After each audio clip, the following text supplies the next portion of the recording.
Time for another modification or upgrade to the Tacoma.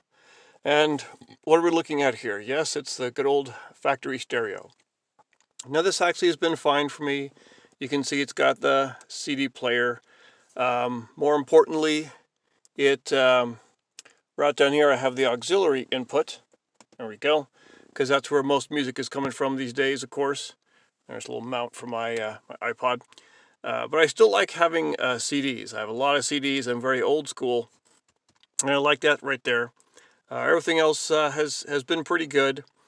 One concern I have is that, particularly with my iPod, maybe it's just, with the auxiliary here, the audio or the volume is a bit low.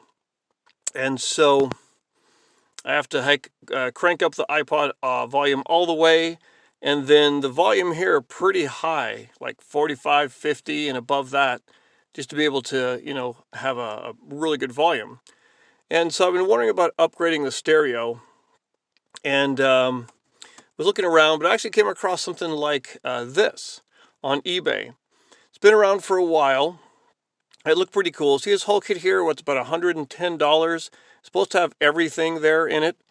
And specifically, you'll notice even has the faceplate mounting kit and all that.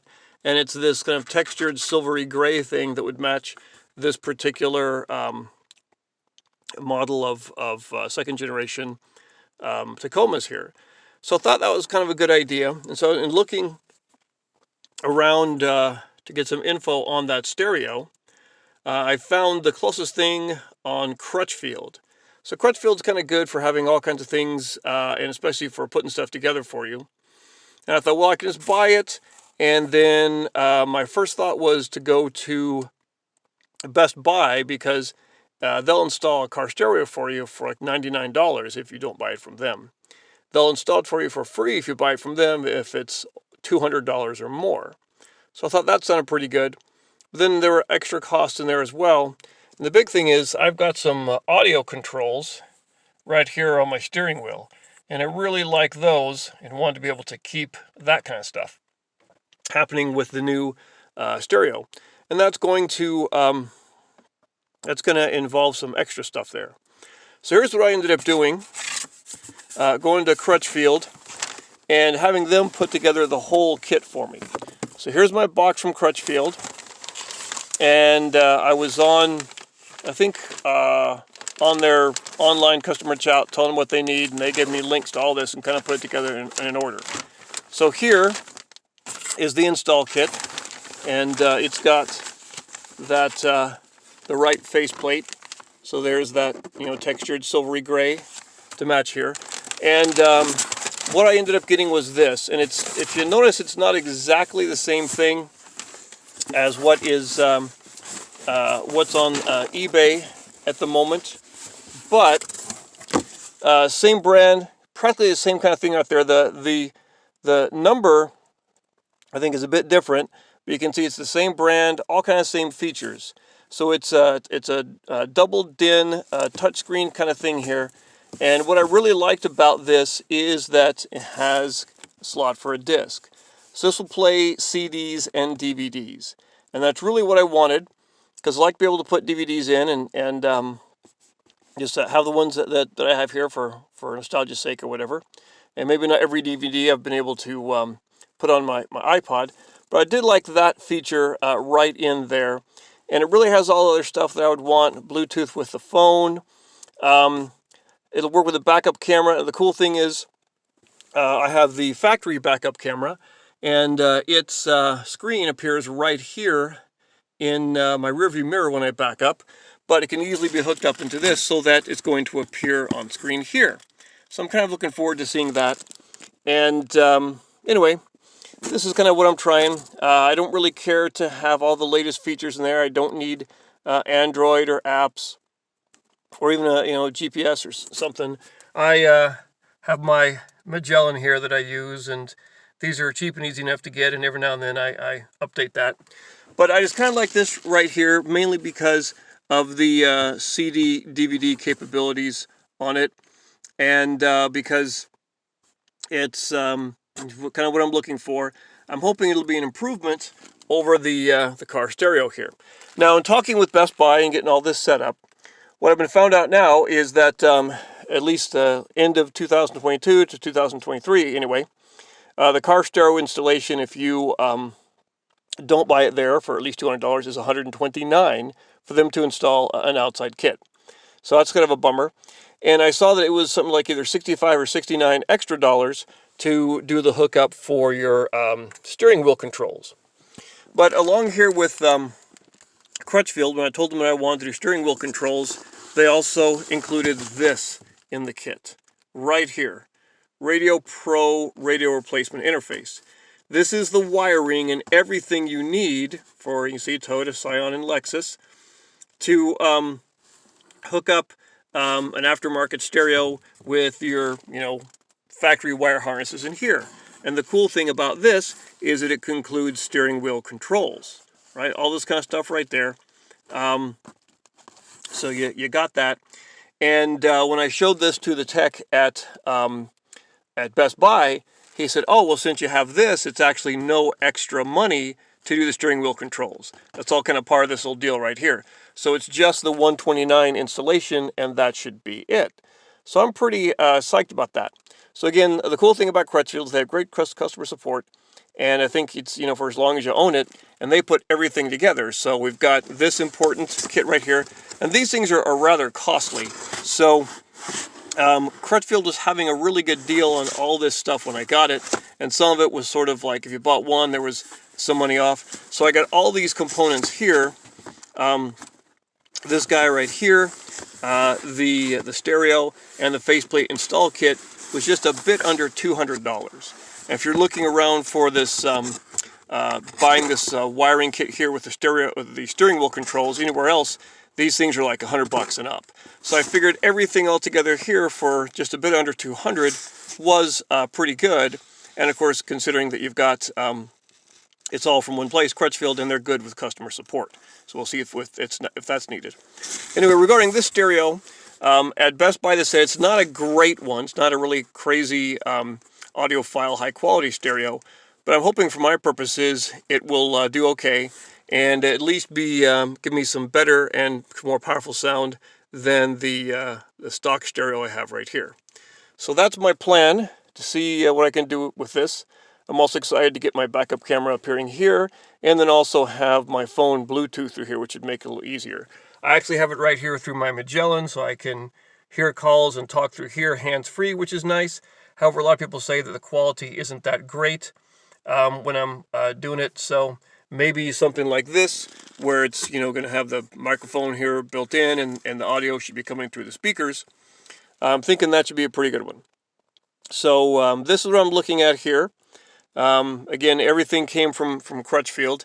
The best thing I would suggest, rather than going trying to find it and kind of piece by piece, is to get on either on the phone with them, or especially with their tech support or their chat online. Pick out something like this, or pick out what you want. Tell them the things you need for the install, especially this right here, and they'll just give you the links and have it right there for you to put in a cart and buy it very easily.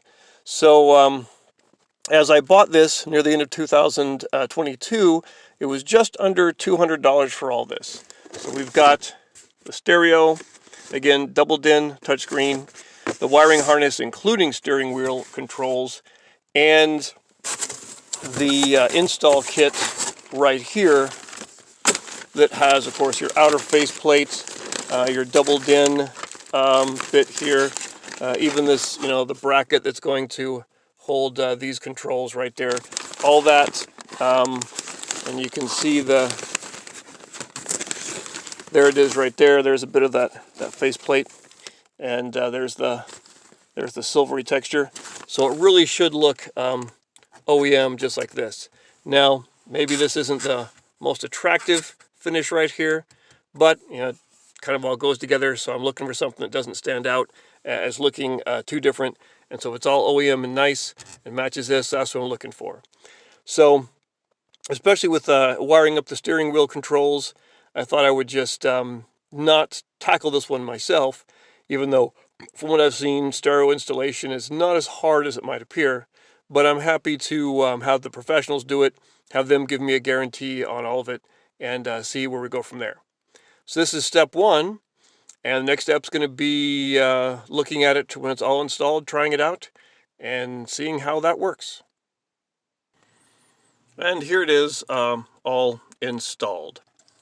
So got a disc in there, keeps wanting to keep playing. We'll see that in a moment. Let me just maybe eject that. So here's the dual unit here.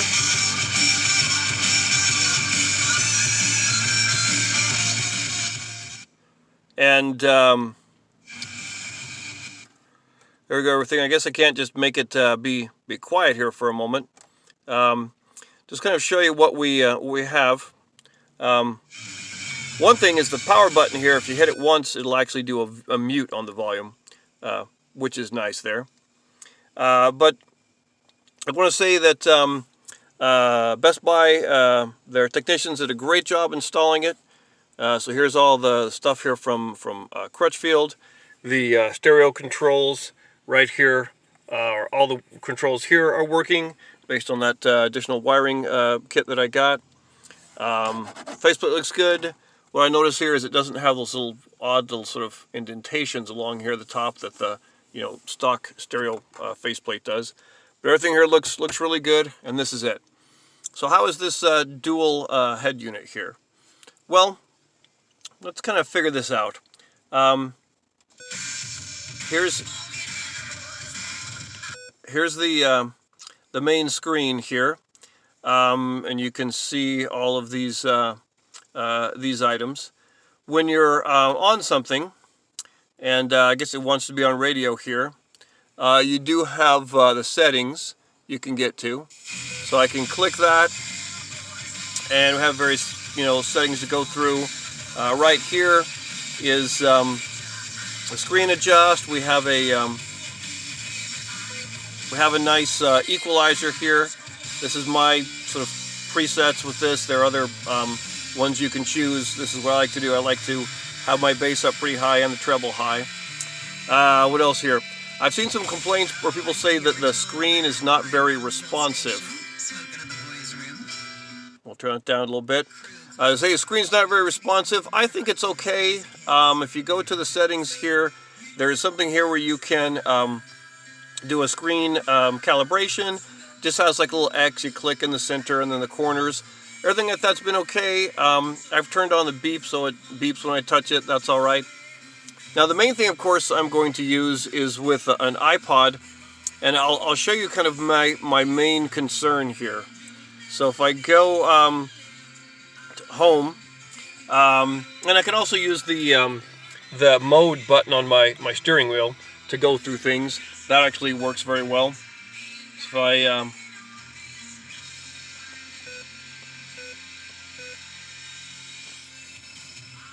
except for right now, what's going on?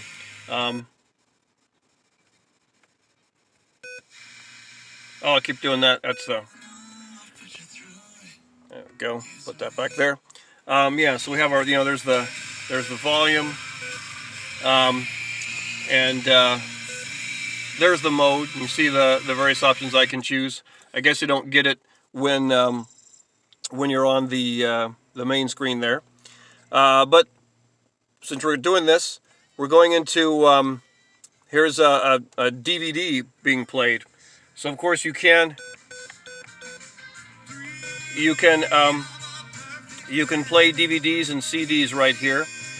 This is pretty cool. Now when you start the car and you move your I of course have a stick shift, but when I take off my parking brake, the screen will go away, and I'm going to say warning says there's no video displayed while the car's not in park or moving. So I guess you could listen to a movie or something. The best thing would be to listen to a concert DVD or something. So that would work just fine.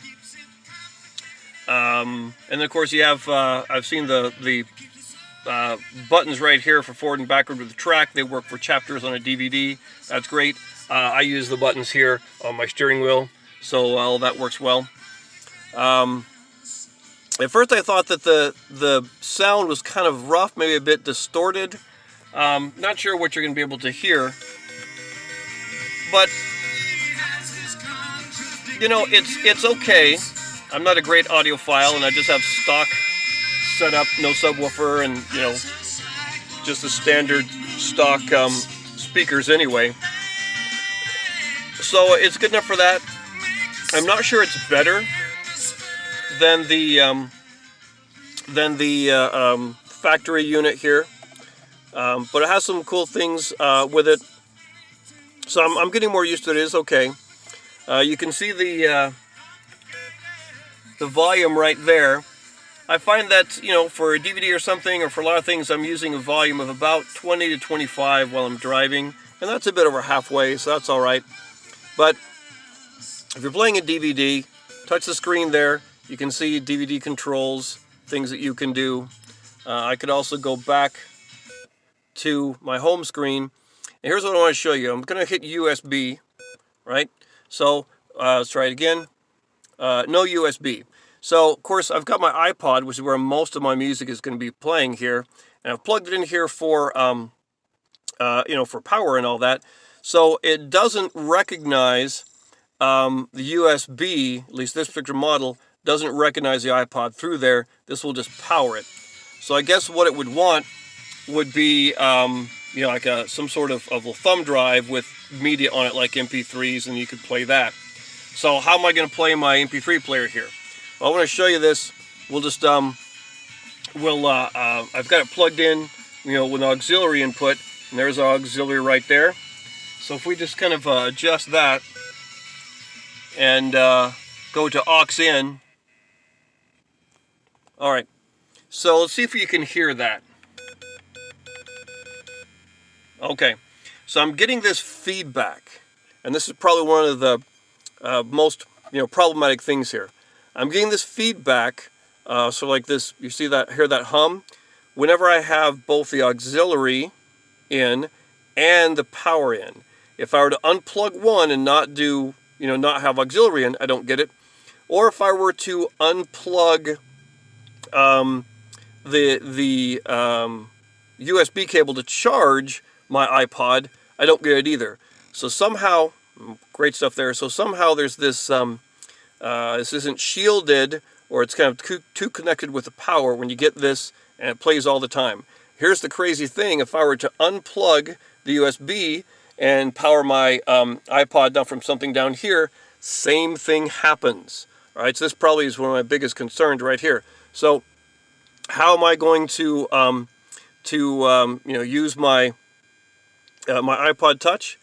Well, I could do Bluetooth audio, see, phone and audio. So let's do that. I'll take this on right here. And so that's pretty good.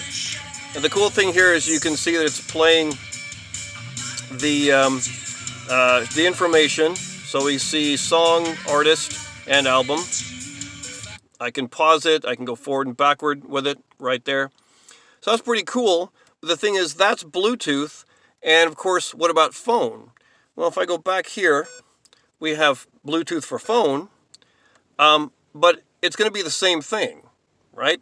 So what I have done here, if you look at this, so I've got my phone and my iPod Touch, and they're both paired up here, but two Bluetooth items won't work at the same time. So if I'm listening to, you know, music here with my iPod Touch, or if it's even showing there, then my phone's not going to work. So I'll get a call and the phone will just ring, but it won't work through here. Now, before I paired my iPod Touch, I paired my phone and made a phone call, and it was nice and clear. So I think the Bluetooth for phone is working, but of course having two devices is not. Now I could, you know, unpair my iPod Touch and then just use auxiliary in for that, but then you heard that feedback there. So what am I going to do about that? I'm still considering that, but that I think is going to be one of the biggest drawbacks here, is this feedback that you get. So once again, if I come here and I click on auxiliary in, there it is, and that's there all the time. And as I, have my audio up, and that's about, probably where I'd have it for driving. That's what's beneath the music all the time. So that, I think, is really one of the worst problems with this. It's been a little bit weird, a little wonky, a little glitchy in other times. Overall okay for the price, but for me, this is the problem here. And again, it only happens when you have auxiliary plugged in and powering through USB anywhere in the vehicle, the head unit or anywhere else, and you set it to auxiliary in. When it only has auxiliary in on the front, you're going to get that. So what I've been doing, of course, is I've been using instead, let's go here, using instead the, right here, the Bluetooth audio. So the sound is actually not too bad. At first, I thought it was a bit distorted, and what I decided to do, what I kind of figured out here, was I moved my volume down a little bit. So if the volume's all the way up, at least for an iPod Touch like this, it's going to be distorted. So the better thing is to take it down a little bit, like down here, and then crank up the volume with the volume on the head unit. Then it's sounding pretty good, particularly if you adjust the equalizer to get what you want. So I'm going to figure out what to do about this issue here, because obviously I want to have my phone be Bluetooth so I can get and receive calls and make calls. But then I want to be able to listen to this as well. So we have a conflict right now. Anyway, that's it so far. How does it sound? I'm not sure what you're getting here, but not bad. I'm not sure it's better than the stock radio. Then the stock radio and this Tacoma sounded actually okay. But here's what it is so far. You hear my one big complaint with it. Other than that, pretty much okay. I guess if your phone and your music device are the same thing, you only have one Bluetooth to worry about, and you don't have that issue. So, what to do about this?